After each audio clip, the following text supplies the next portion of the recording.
Bonjour, Kurt Salmon est un cabinet de conseil en management et en stratégie opérationnelle. On est un cabinet de à peu près 1600 collaborateurs, présents dans les grandes plaques continentales. En France, on est un peu plus de 700. Pour nous, on se considère comme le leader des cabinets de conseil indépendants. Pourquoi indépendants? Parce que nous ne faisons pas du tout d'intégration de système, ni d'audit, ni d'intérim management, ni d'outsourcing. Ce qui nous donne une position privilégiée auprès des clients pour un certain nombre de réflexions, de cadrage et d'accompagnement dans les projets de transformation, d'assistance totalement indépendante. D'ailleurs, notre credo, c'est Trust Advisor. Voilà. Je m'occupe de l'activité CFO Advisory, c'est-à-dire le conseil auprès des directions financières.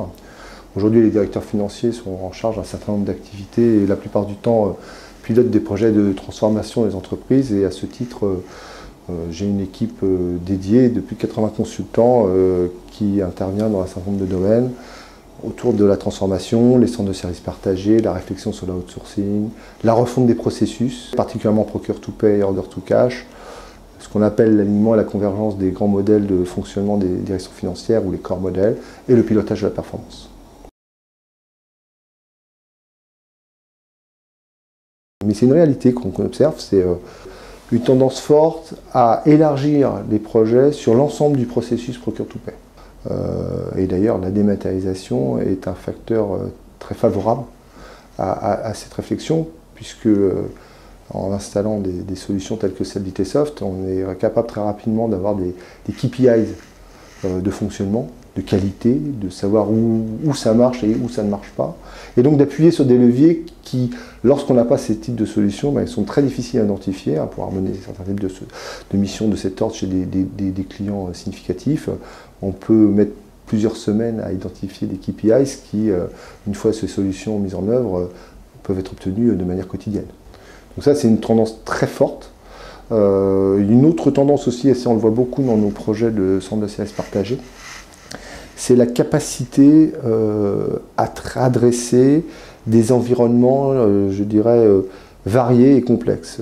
Je pense que beaucoup de grandes entreprises sont sorties un peu du mythe d'un seul ERP pour tout le monde et qui fonctionne de la même façon.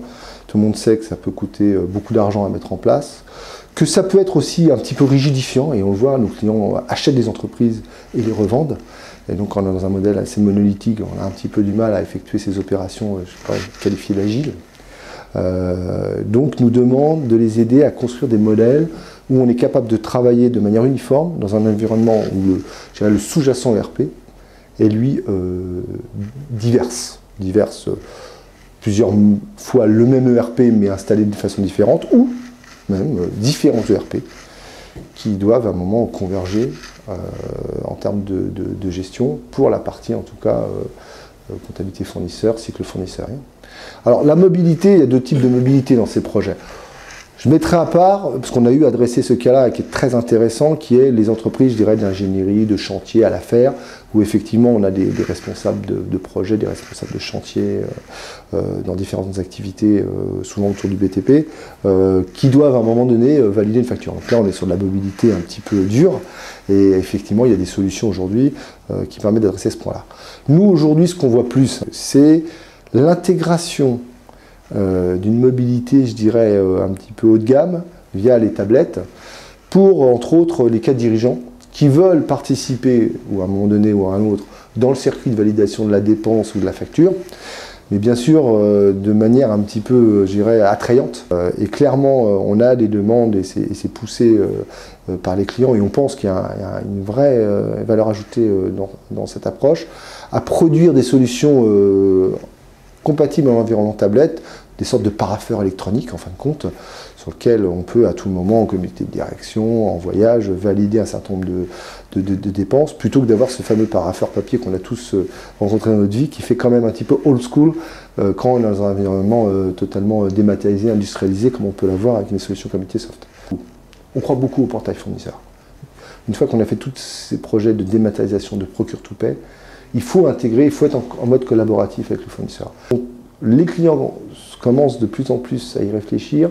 On a un certain nombre de clients, quelques-uns, beaucoup dans la grande distribution évidemment, parce qu'ils ont des très gros volumes de factures, Le sujet du règlement est un point important chez eux. Et je pense qu'il y a un partenariat client-fournisseur qui est fort, en général. Donc ça existe. C'est un certain nombre de retailers. Et pour l'avoir vu fonctionner, c'est vraiment, je dirais, l'arme absolue, hein, dans le cadre du Procure to Pay.